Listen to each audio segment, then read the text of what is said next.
So if you're a dog lover like me, right now is, of course, a super exciting time. And that's because not only have we just learned more in the last 10 years than we had in the previous 100, but there's such great opportunity for future discoveries. And that's what this lecture is about, is future discoveries. And I think what's going to be super important for that is citizen science. So for this, any part of the book and any part of Cognition is going to be relevant, but of course Cognition is most relevant here because what we're going to be talking about is the impact of citizen science on the future of discoveries about dog psychology. And of course that's what Cognition is all about. So what is citizen science? Well, really it is anybody taking part and becoming a scientist. I think for a lot of people, science is something done by other people, but what citizen science is all about is you can do science. There are lots of citizen science projects. There are whole websites that have a collection of different citizen science projects you can participate in, whether it is trying to understand how birds migrate to where different trees are living, and all of those types of ecological data help in understanding climate change and all sorts of questions about how animals survive. But when it comes to dogs, Cognition is the only citizen science project, but it really has the potential to become the largest dog data set in history. And that's because usually when most of the studies we've talked about in the different lectures, there's a small sample of subjects, meaning a lot of the data and a lot of the results are reliable. They've been replicated, but usually it's a small group of dogs, something between 20, 30, 40 dogs. But Cognition has the potential to have tens of thousands of dogs participate, and with that kind of power, we can answer questions together that no one could have thought was possible answering before now.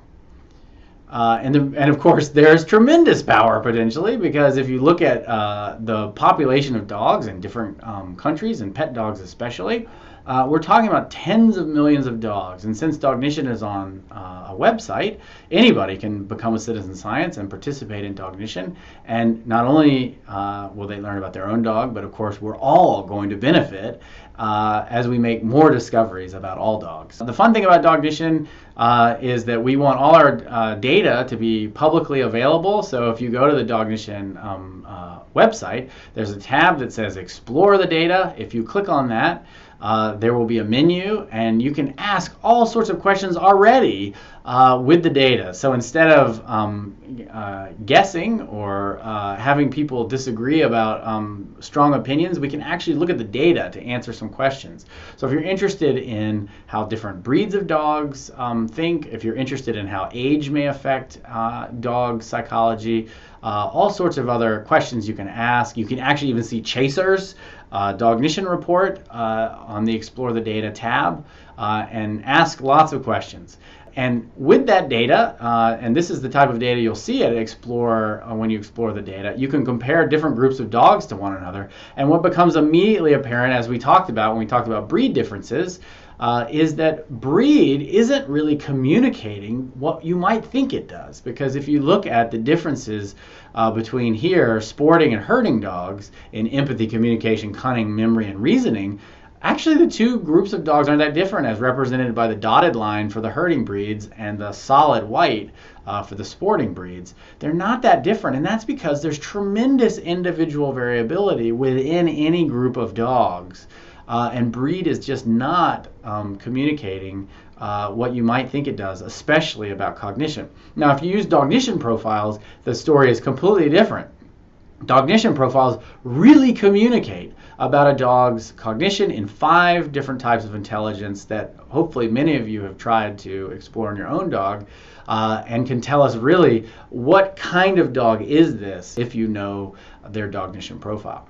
Now, it doesn't mean that there are not any breed differences, as we talked about. We're discovering through citizen science breed differences that you wouldn't have known about otherwise. So for instance, the idea that purebreds are better at using human gestures while mixed breeds are better at using their memory, or I shouldn't say better, but they're more reliant on their memory. I don't know that I would have predicted that mixed breeds would be more reliant on their memory, but that seems to be a very strong pattern in our citizen science data. The other thing that's important to know is that we can look at the quality of the data. Citizen science, one of the worries is, well, I can't play these games with my dog the right way, or, I made mistakes, so lots of other people must make mistakes as well. Well, the neat thing is we can compare the previously published results to the current citizen science data. And when we do that, and that's represented on the left here, where you have the Cognition data that we've been finding, and then you compare that to previous published data from the Family Dog Project that was published in peer-reviewed scientific papers, you can see the results look very similar when you look at arm pointing and foot pointing. So citizen scientists are finding a very similar result as what has been found in conventional laboratory research. And we're making discoveries that nobody has seen before. Another example is looking at breed differences in empathy, but breaking it down by the size of the dog. I mean, who would have thought that large dogs basically score as being more bonded based on the eye contact and the yawning games through Cognition than smaller dogs. So we're going to make all sorts of interesting discoveries together. We can learn things about dogs that we couldn't learn about any other way. So to summarize, citizen science is going to revolutionize how we study dogs. Instead of a few scientists studying a few dogs, we now have thousands of citizen scientists studying thousands of dogs. This has really opened up a possibility to address questions that before we really just couldn't even approach scientifically. And with the increase in power that citizen science provides us, we can see patterns we couldn't see previously using conventional approaches.